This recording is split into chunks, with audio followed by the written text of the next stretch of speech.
తెలుగువారి మనసాక్షి సాక్షి న్యూస్ కి స్వాగతం. నేను హిమబిందు. అమరావతి భూ కుంభకోణంపై సిబిఐతో విచారణ జరిపించాలంటూ పార్లమెంట్ వెలుపల వైఎస్ఆర్ కాంగ్రెస్ పార్టీ ఎంపీలు నిరసన చేపట్టారు. ప్రభుత్వం ఏర్పాటు చేసిన మంత్రుల కమిటీతో పాటు సిట్ బృందం కూడా అమరావతి భూముల్లో కుంభకోణం జరిగిందని తేల్చాయని, కానీ విచారణపై ఏపీ హైకోర్టు స్టే విధించడం దురదృష్టకరమని ఎంపీ విజయసాయిరెడ్డి చెప్పారు.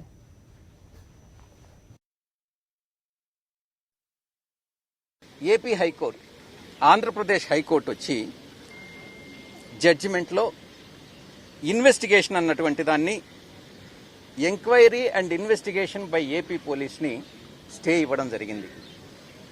రెండవ అంశం గ్యాగ్ ఆర్డర్ని ఇష్యూ చేయడం జరిగింది. ఈ రెంటిల్ని ఎంతవరకు చట్టబద్ధంగా ఇష్యూ చేశారు, ఆంధ్రప్రదేశ్ హైకోర్టుకి నిజంగా అధికారం ఉందా అన్నటువంటి విషయాన్ని పరిశీలించాలి. ఆర్డర్ ఆఫ్ ది హైకోర్టు ఏదైతే పాస్ చేశారో గ్యాగింగ్ ద మీడియా అన్నటువంటిది మా ఉద్దేశం ప్రకారం ఇది ఒక రాజ్యాంగ వ్యతిరేకమైనటువంటి చర్య, రాజ్యాంగాన్ని వైలేట్ చేస్తున్నటువంటి చర్య. ఆర్టికల్ 14 ప్రకారం, నేను ఆర్టికల్ కూడా కోట్ చేస్తున్నాను, ఆర్టికల్ 14 ప్రకారం హైకోర్టుకి ఈ యొక్క అధికారం లేదు. 2, ఇది very dangerous to Indian democracy. Prevention of corruption యాక్ట్లో ఆ యొక్క సెక్షన్ 19 అనేది 13 కింద 13 ఇన్వోక్ చేశాం. ఆ 19 అనేటటువంటి దాన్ని ఒక్కసారి మీకు చదివి వినిపిస్తా. సెక్షన్ 19 సబ్సెక్షన్ 3 క్లాస్ సి చాలా స్పష్టంగా చెప్పారు చట్టంలో. No court shall stay the proceedings under the act on any other ground, and no court shall exercise the powers of revision in relation to any interlocutory order passed and in any inquiry, trial, appeal and or other proceedings. So section 19 subsection 3 clause C ప్రకారం హైకోర్టుకి ఈ అధికారం లేదు అన్నటువంటిది స్పష్టంగా చెప్పబడతా ఉంది.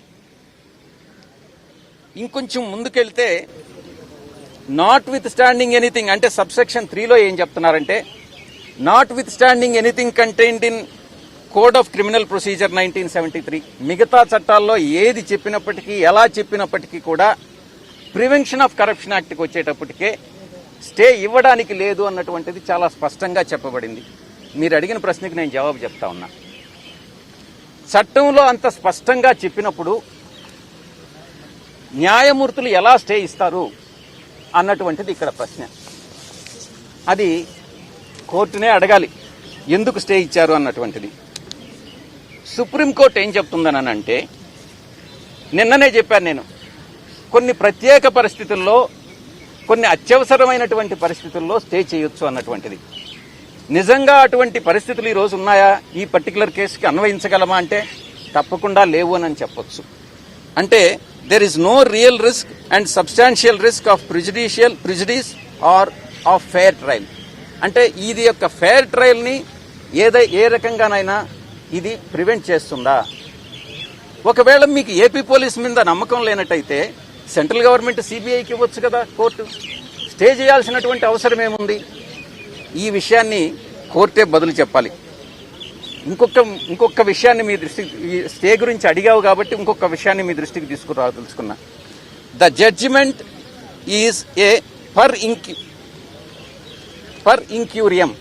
ఇంక్యూరియం అనేటటువంటిది ఒక ఫ్రెంచ్ వర్డ్ అనమాట.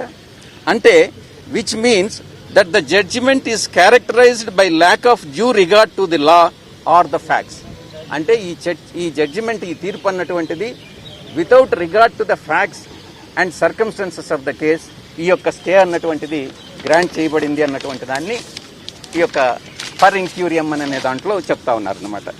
ఇది ఒక బ్యాడ్ ప్రెసిడెంట్ని, చట్టానికి వ్యతిరేకంగా, రాజ్యానికి వ్యతిరేకంగా ఈ దేశంలో పాస్ అయినటువంటి ప్రతి చట్టం కూడా రాజ్యాంగానికి అనుగుణంగా చట్టం పాస్ అవుతుంది పార్లమెంట్లో.